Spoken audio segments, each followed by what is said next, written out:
नमस्कार सभी को। डॉक्टर मंगला की कक्षा में आपका पुनः स्वागत है। आज पुनः आपके सामने एक नई वीडियो लेकर के उपस्थित हुई हूँ जो कबीरदास के साखी पर ही आधारित है।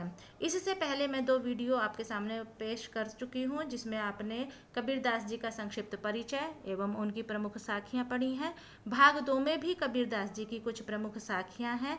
ये लास्ट अंतिम कबीरदास जी के पद को लेकर के मैंने वीडियो बनाई है जो पेपर में व्याख्या के लिए अधिकांशतः सभी पेपरों में पूछी जाती हैं, चाहे वो यूपीएससी के पेपर हों, चाहे ये एमए और बीए के हों, तो सभी को ध्यान में रख करके ये वीडियो बनाई गई है। तो शुरू करते हैं कबीरदास जी के प्रमुख पद।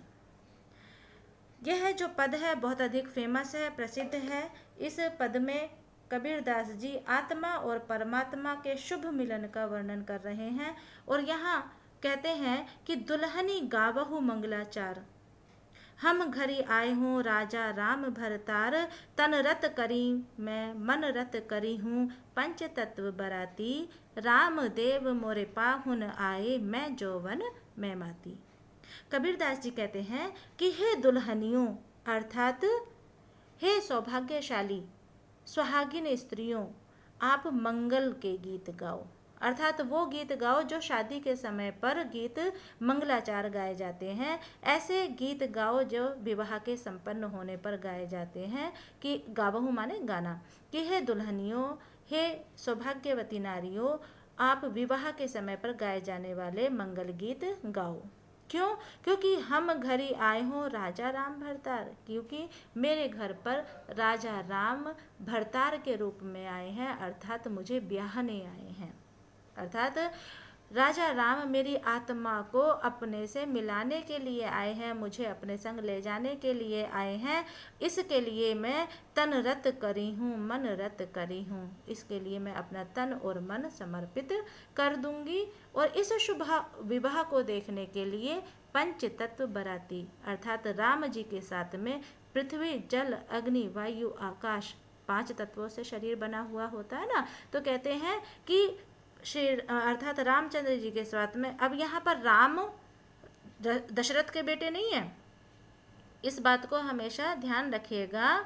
तुलसी के राम दशरथ के बेटे हैं, लेकिन यहाँ पर कबीरदास जी के जो राम है वो निर्गुण है, निराकार है, पार ब्रह्म परमेश्वर हैं। तो वो कहते हैं कि मेरे राम, मेरे ईश्वर, मेरे प्रभु ब्याहने के लिए आए हैं और उनके साथ में पंच तत्व अर्थात पृथ्वी जल अग्नि वायु आकाश बाराती के रूप में आए हैं। राम देव मोरे पाहुन आए, अर्थात राम मेरे पायने बन करके आए हैं। पाहुन माने होता है दामाद, और गांव में पायना कह दिया जाता है कि रामदेव अर्थात राम मेरे पायने बन करके, मेरे पति बन करके आए हैं। और मैं जौवन में माती, मैं युवती होकर यौवन में उनकी भक्ति में अपने आप को समर्पित करती हूँ, मदमस्त हो जाती हूँ। और उस परमपिता परमेश्वर से मिलने की भक्ति में मैं अपने शरीर को वेदी बना लूँगी। जैसे विवाह के समय पर एक हवन कुंड सजाया जाता है जिसमें वेद मंत्रों का उच्चारण किया जाता है, शादी संपन्न की जाती है। तो यहाँ कबीरदास जी अपने शरीर को वेदी बनाने की बात करते हैं। वो कहते हैं कि मैं अपने शरीर को कुंड बना लूँगा, मैं वेदी बना लूँगा और उस वेदी के चारों तरफ रामचंद्र अर्थात राम जी के साथ में भावर लूँगा। भावर माने होते हैं फेरे, कि मैं अपने शरीर की वेदी बना लूँगा। ब्रह्मा उसके लिए वेद मंत्रों का उच्चारण करेंगे, राम संग भावरे लूँगा अर्थात फेरे ले लूँगा, धन धन भाग हमारे। कि अगर राम के साथ में, उस परमपिता परमेश्वर के साथ में इस आत्मा का विवाह हो जाएगा तो इससे धन्य भाग और कोई नहीं हो सकता। फिर आगे कहते हैं सुर 33 कोटिन आए। सुर माने देवता, 33 माने 33, कोटिन माने करोड़, अर्थात इस शुभ विवाह को देखने के लिए 33 करोड़ देवता आए हैं। और मुनिवर सहस्र 88 और 88,000 मुनिवर आशीर्वाद देने आए हैं। अंत की पंक्ति में कहते हैं कबीरदास, कहे कबीर हम ब्याही चले हैं पुरुष एक अविनाशी, कि हम उस अविनाशी नश्वर उस पार ब्रह्म परमेश्वर के साथ में, उस पुरुष के साथ में हम ब्याह करके चल दिए हैं। अर्थात हमारा जो विवाह हुआ है, इस आत्मा का विवाह उस पार ब्रह्म अविनाशी पुरुष के साथ हो गया है और हम उनके साथ में चल दिए हैं। तो यहाँ ध्यान देने वाली बात सबसे ज़्यादा ये है कि कबीरदास जी ने आत्मा को प्रेमिका और पुरुष अर्थात परमात्मा को पति माना है। परमात्मा को पति का दर्जा दिया है, जबकि आत्मा को प्रेमी का दर्जा दिया है। अगर यहाँ पर विशेष की बात करें तो विशेषता के रूप में आप यहाँ देख ही रहे हो कि पूरे पद में भारतीय परंपरा के अंतर्गत वैवाहिक संस्कार की जो परंपरा होती है उसको आधार बनाया गया है। सारे के सारे पद में रूपक अलंकार देखने को मिल रहा है। दूसरी तरफ जहाँ पर धनी धनी भाग हमारा आया है, धनी धनी में पुनरुक्ति प्रकाश अलंकार है। किसी शब्द की बार बार आवृत्ति होती है तो पुनरुक्ति प्रकाश हो जाता है। राजा राम में और कहे कबीर में अनुप्रास अलंकार है। और यदि पूरे पद की भाषा की बात करें तो भाषा सधुक्कड़ी है, और पद की बात करें छंद की तो ये जो पद है वो गेय पद है। अगले पद की ओर चलते हैं। दूसरा पद क्या कहता है? दूसरा पद कहता है, बहुत दिनन थे मैं प्रीतम पाए, भाग बड़े घड़ी बैठी आए, मंगलाचार मोहि मन राखो, मैं राम रसायन रसना चाखो। कबीरदास जी कहते हैं जब आत्मा परमात्मा में विलीन हो रही है, आत्मा परमात्मा को समर्पित हो रही है, तो उस समय वो कितनी प्रसन्न है। कहते हैं बहुत दिनन थे मैं प्रीतम पाए, भाग बड़े घड़ी बैठे आए, कि हे आत्मा वो परमपिता परमेश्वर वो प्रीतम मुझसे मिलने मेरे घर बैठे आया है। कितना बड़ा भाग्य है कि मेरा बहुत बड़ा भाग्य है कि वो परमपिता परमेश्वर, वो नश्वर, वो अनश्वर अविनाशी मुझसे मेरे घर बैठे आया है। और उनके आने पर मेरे मन की, मेरी आत्मा की गति क्या हो रही है? मंगलाचार मोहि मन राखो। मेरे मन में मंगलाचार अर्थात मंगल गीत गव रहे हैं। मन ही मन में मैं प्रसन्नता का भाव ले रही हूँ।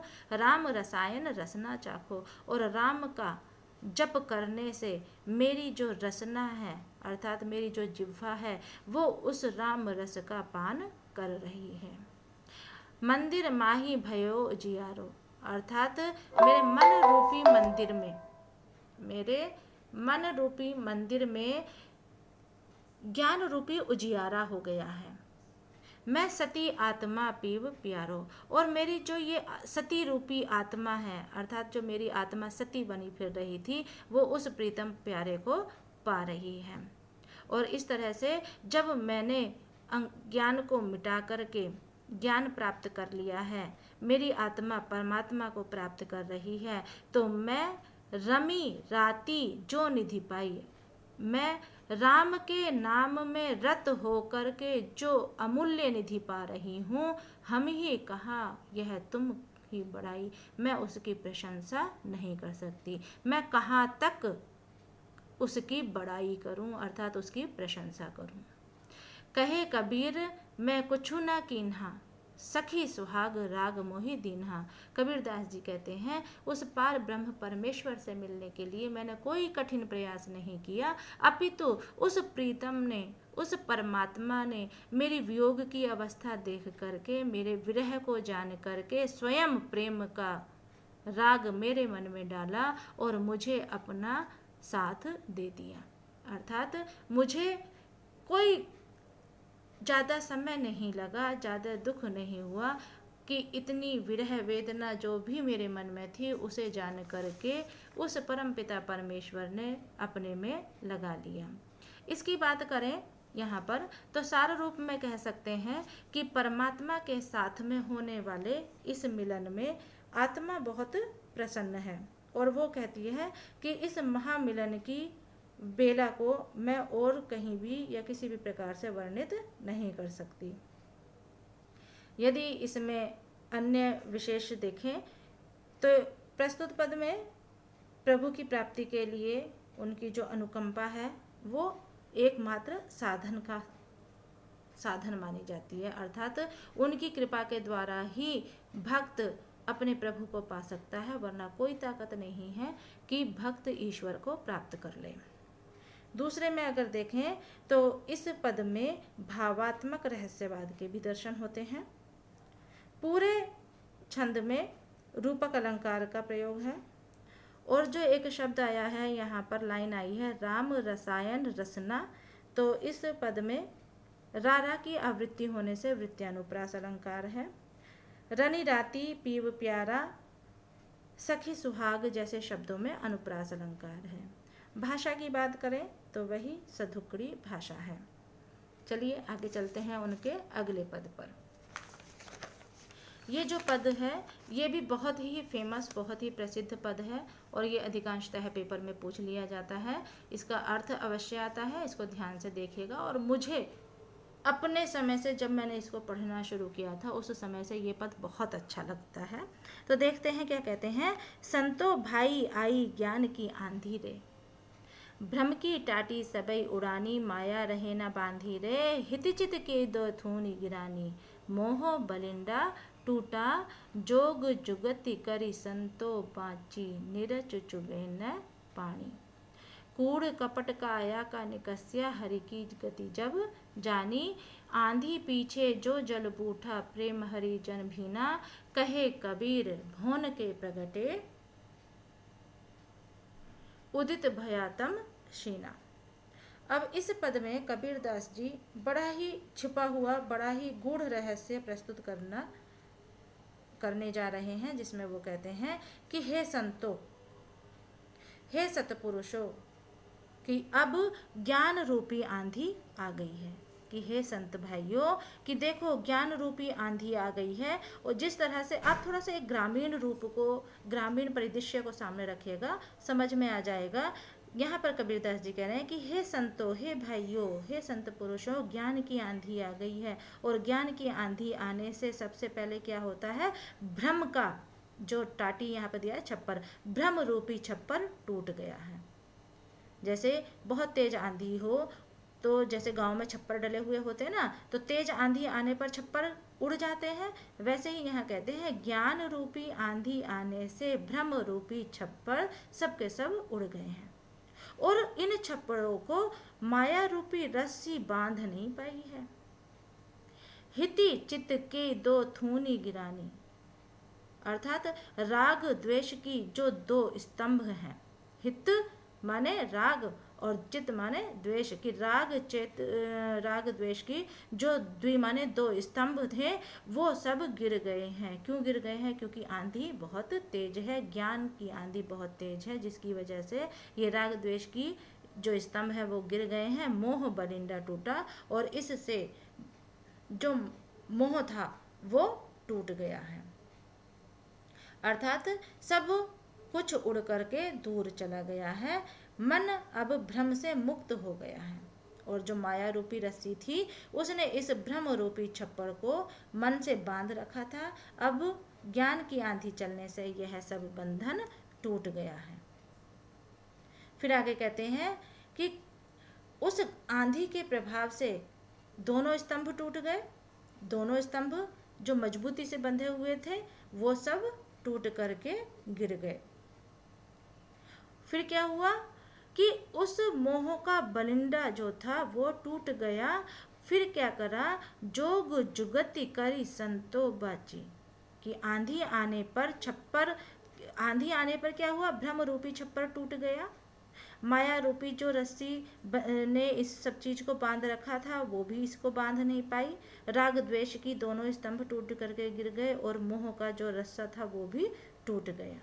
अब इस स्थिति के बाद में जो संत पुरुष थे उन्होंने क्या किया, संतों के संघर्ष से अब क्या हुआ, योग साधना के द्वारा, योग साधना के जोग जुगति करी, कि योग साधना के द्वारा मोह माया आदि को कसकर जिन संतों ने उसको बांध दिया, योग युगति का सहारा लेकर के संतों ने उसे बांध दिया, और इस प्रकार से बांधा कि निरचु चुवे न पानी, कि अब उसमें से कोई भी अज्ञान का पानी नहीं चू सकता।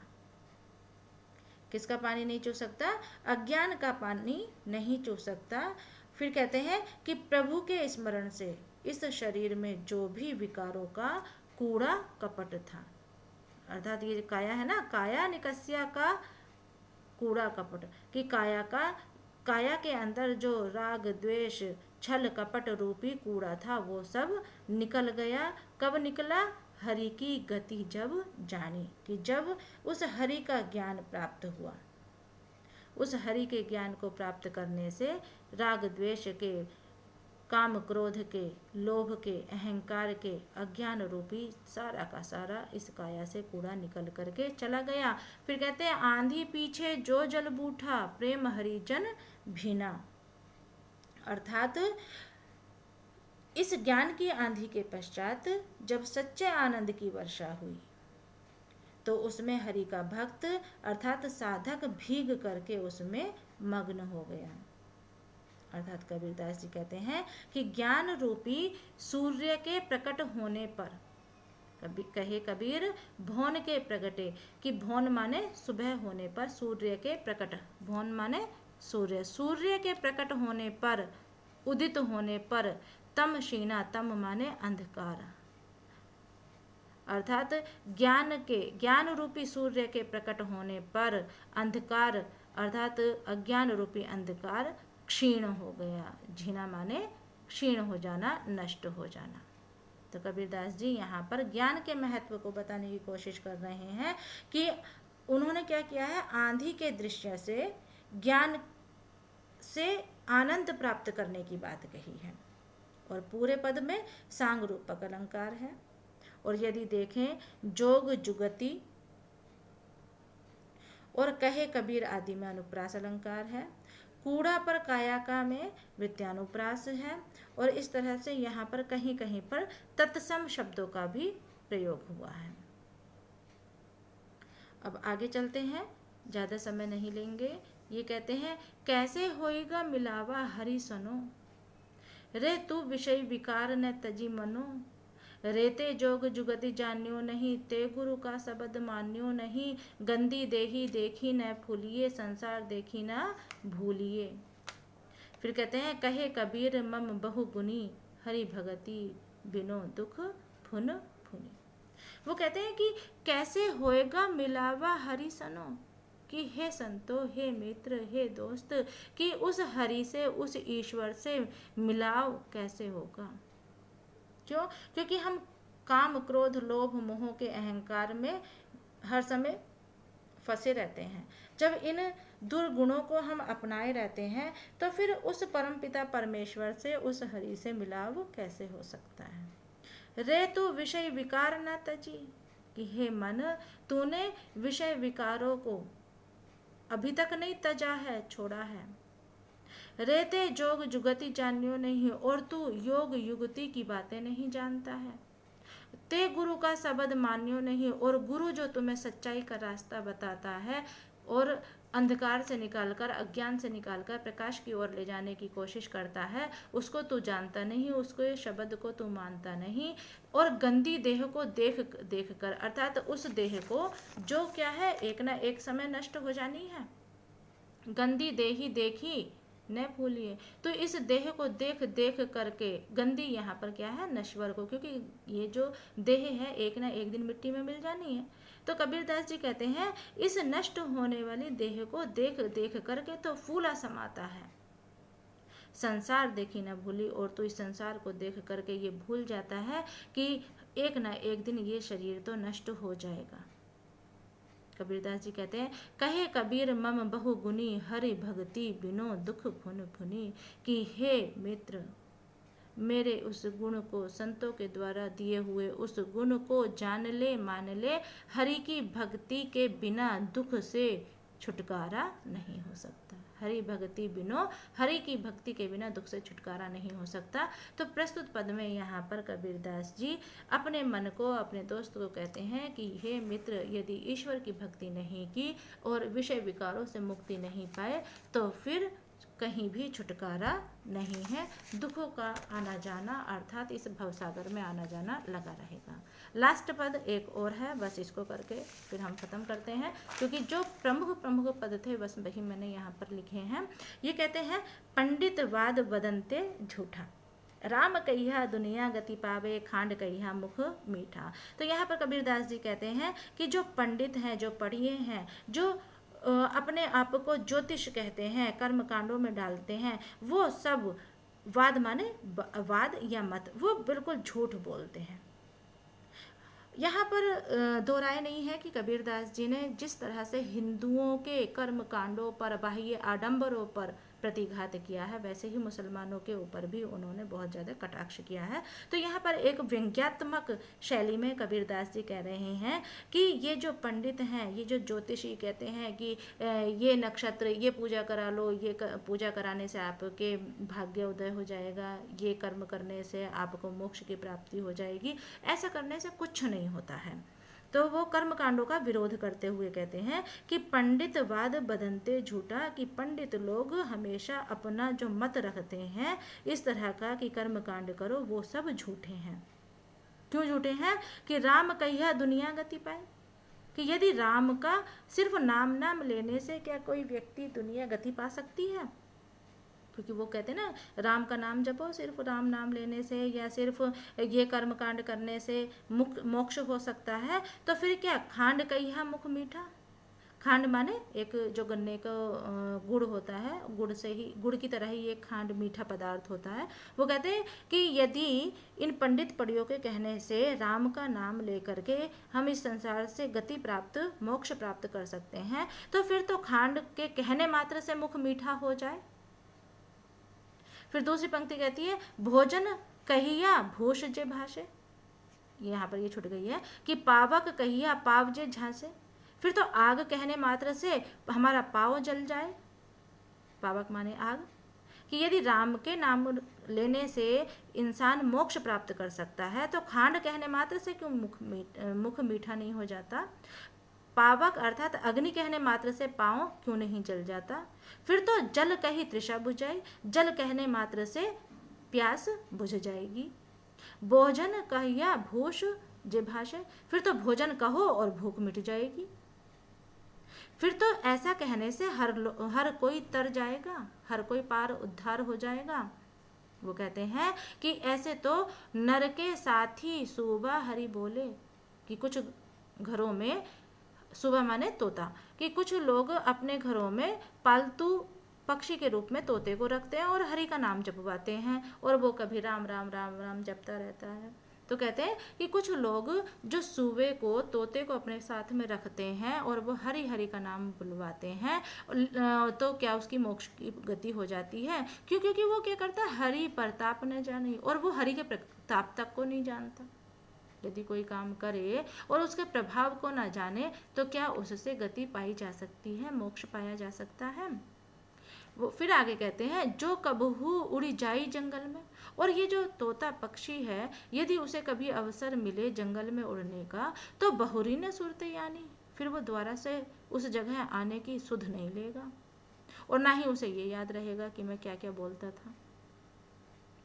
कबीरदास जी आगे कहते हैं साची प्रीति विषय मायासु हरि भक्तनि सुहासी, कि जो लोग विषय विकारों से, माया से सच्ची प्रीति करते हैं, जो कर्म कांडों में फंसे होते हैं, विषय विकारों में फंसे होते हैं और उनसे ही सच्ची प्रीति करते हैं, और हरि भक्तनि सुहासी, और हरि के भक्तों के ऊपर बहुत ज़्यादा हंसी उड़ाते हैं। कहे कबीर प्रेम नहीं उपज्यो, उन लोगों के अंदर जो विषय विकारों में फंसे हुए होते हैं, माया में बंधे हुए होते हैं, उनके अंदर कभी प्रेम उपजता ही नहीं है। जहाँ प्रेम है वहाँ भक्ति है, वहाँ आनंद है, वहाँ मोक्ष है। तो कबीरदास जी कहते हैं कि ऐसे दुर्गुण अज्ञानी लोग हरि भक्तों पर हंसी उड़ाते हैं, उसे हंसी का पात्र बनाते हैं। कबीरदास जी कहते हैं कि ऐसे लोगों के मन में प्रेम नहीं उपज्या, जिनके अंदर ऐसा प्रेम नहीं उमड़ा ईश्वर भक्ति का, तो बांध्यो जमपुरी जासी, कि वो निश्चय ही यमपुरी अर्थात नर्क के द्वार में पहुंचेंगे। उन्हें किसी प्रकार से भी मोक्ष की प्राप्ति नहीं हो सकती। इस तरह से यहाँ पर कुछ शब्दार्थ भी दे दिए हैं, जिसे आप देख लेंगे। वीडियो ज़्यादा लंबी हो रही है, तो बस इतना ही कहना चाहूँगी कि ये 5 पद आपके बहुत महत्वपूर्ण करा दिए गए हैं। इनको अवश्य पढ़ लें और पेपर की तैयारी करें। नमस्कार।